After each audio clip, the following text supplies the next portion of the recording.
Life is not just the passing of time. Life is not just the passing of time. Life is a collection of experiences, their frequency and their intensity. Life is not just watching the clock tick away. Life is a collection of experiences, their intensity, their frequency. When my friend Mark died at age 44, someone says, that's young to die. But what if he lived 4 lifetimes in one? It might not be too young. Time is the inexplicable raw material of everything. With it, all is possible. Without it, nothing. The supply of time is truly a daily miracle, an affair genuinely astonishing when one examines it. You wake up in the morning and lo, your purse is magically filled with 24 hours of the unmanufactured tissue of the universe of your life. It is yours. It is the most precious of possessions. No one can take it from you. It is unstealable. And no one receives either more or less than you receive. In the realm of time, there is no aristocracy of wealth and no aristocracy of intellect. Genius is never rewarded by even an extra hour a day. And there is no punishment. Waste your infinitely previous commodity as much as you will, and the supply will never be withheld from you. If you knew beyond a shadow of a doubt that you could not fail, what one thing would you set as a goal for yourself? Because sometimes answering that question will tell you the one thing that you've been put on this earth to accomplish.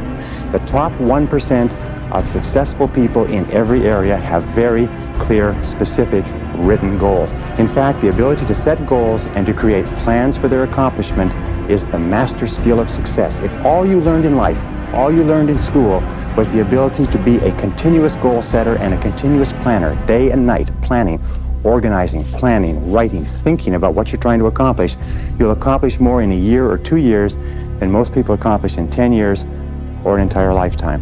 Don't start the day until you have it finished. Now here's the next one. Don't start the week until you've had it finished. Next, don't start the month until you have it finished. And then here's the big one. This is really challenging. Don't start the year until you have it finished. To the best of your ability. It can't be finished like minute by minute.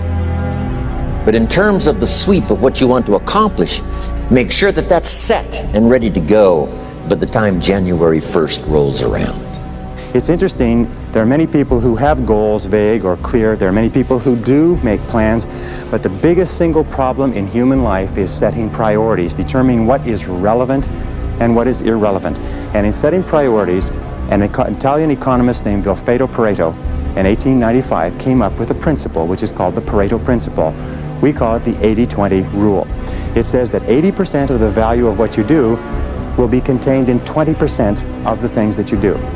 What does this mean? It means if you make a list of 10 things that you have to do today, you will find that 2 of those things are worth all of the others put together. Now, the difference between highly effective people, as Vilfredo Pareto said, was that highly effective people work on the vital few versus the trivial many. The difference between the two is that ineffective people work on the trivial many. They work on things that are fun. They work on things that are easy. They work on little tasks, fun tasks, irrelevant tasks, but they keep putting off and delaying working on their major tasks.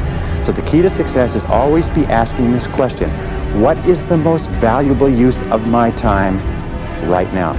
What is the most valuable use of your time right now?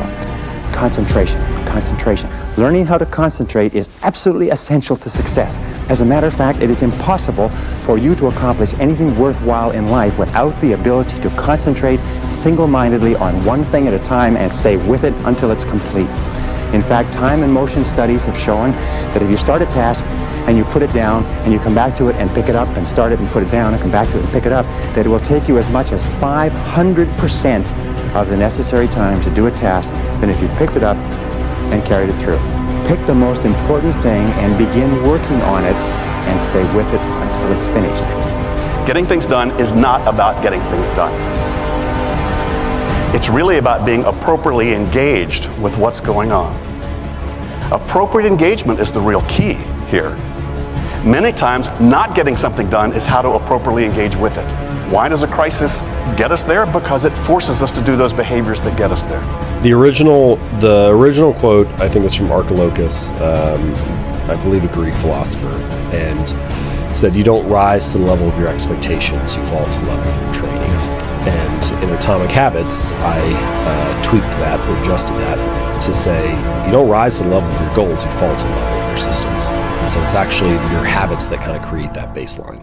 Here's what my father said, a seminar in a sentence. I wish he was here to give it, but since he's not here, in his honor, I will give his seminar in a sentence. Here it is. Always do more than you get paid for to make an investment in your future. Now, some unions would argue with us on this, but that's my papa's seminar in a sentence. Always do more than you get paid for to make an investment in your future. In 3 words, believe and succeed.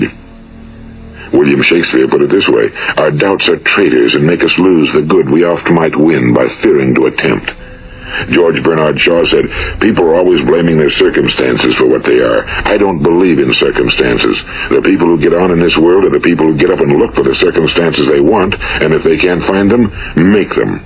Now, it stands to reason that a person who's thinking about a concrete and worthwhile goal is going to reach it, because that's what he's thinking about, and we become what we think about. When things go wrong, as they sometimes will, when the road you're trudging is all uphill, when the funds are low and the debts are high and you want to smile but you have to sigh, when care is pressing you down a bit, rest if you must, but don't you quit. For life is queer with its twists and turns, as every one of us sometimes learns, and many a failure turns about when he might have won had he stuck it out. So don't give up, though the pace seems slow. You may succeed with another blow. Success is just failure turned inside out. It's the silver tint of the clouds of doubt. And you never can tell how close you are. It may be near, but it seems so far. So stick to the fight when you're hardest hit. It's when things seem worst that you must not quit.